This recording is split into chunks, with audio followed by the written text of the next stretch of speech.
over to the video, Synchronous Objects is a project that was done a few years after Software for Dancers, and this was done at Ohio State University. And this project took one of William Forsythe's works and created a whole range of data visualizations specifically geared towards this work. So this is software developed in response to a particular practitioner's work. And if I can catch one of these, beautifully flying, I'll try this one. There are all of these amazing sort of forms, these representations of the dance in different ways. I think that's going to, oh, maybe that's not the one. Let's just mosey on down the, I'm looking for a particular one. And it's this one. I can catch it. There we go. And that should play.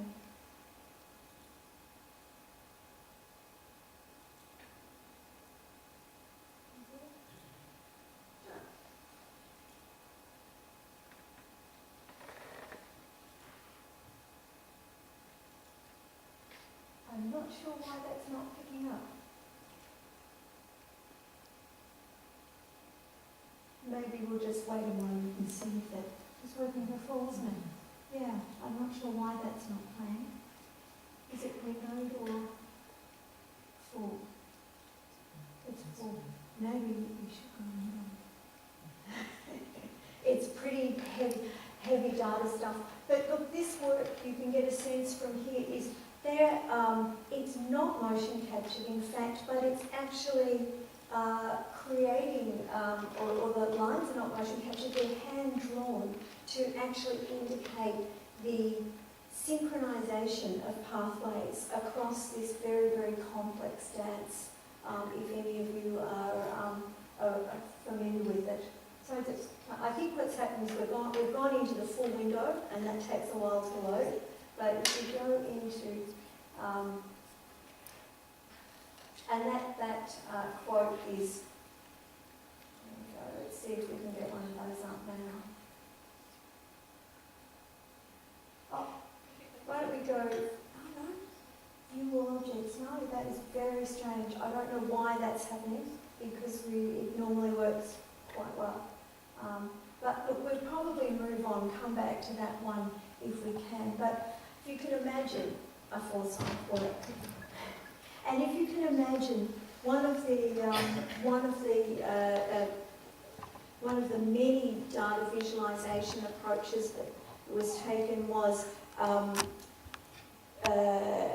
mapping all of the cueing between the dancers as a series of lines, and then mapping how many dancers cued how much of the work, and you end up with this kind of heat map of the dancers that are central to the cueing. And they cue by looking. There's an exchange of look. So they, that was one of the ways they visualised the information in this dance. Another way was the density of the floor space. So what floor space was moved, was used.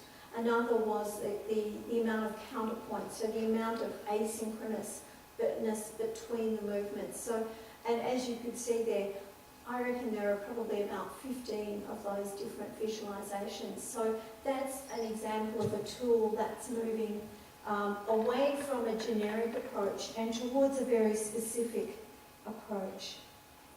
And I won't necessarily put this up, but the Motion Bank project, also by Scott Delahunter, is another progression of that kind of work, where he took 4 dance artists and made online scores that in fact document you know, the work where the work is done. If I can go into perhaps online scores.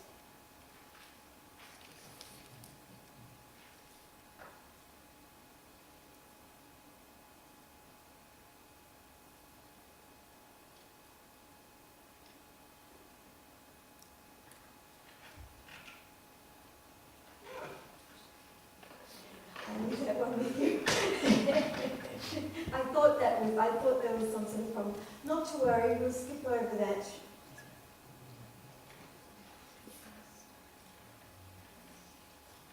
So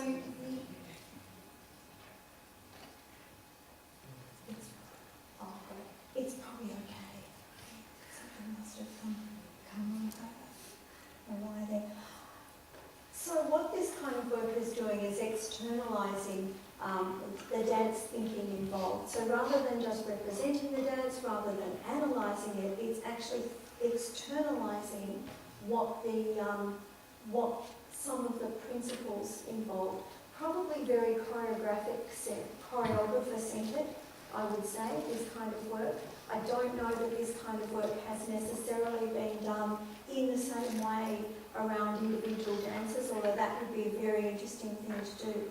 But I think the key thing from my methodological talk, which I am winding my way back to, is the idea of a dialogue between ways of thinking and not simply a dialogue of outcomes. And that's, I think, a key point about practice-based research. And how do you make these dialogues? An assumption that dance can be generative of knowledge, I think, is what this work that I've been kind of showing and kind of referring to. I imagine a lot of you are familiar with that work in any case. But the assumption that there is knowledge embedded in a choreographic project, and if you can externalise it, then there must be something to externalise. And that's the notion that Leach, Watley and Della Hunter have come up with, particularly James Leach, the concept of the choreographic object. And the concept of the choreographic object is to provide a tangible means of representing choreographic knowledge.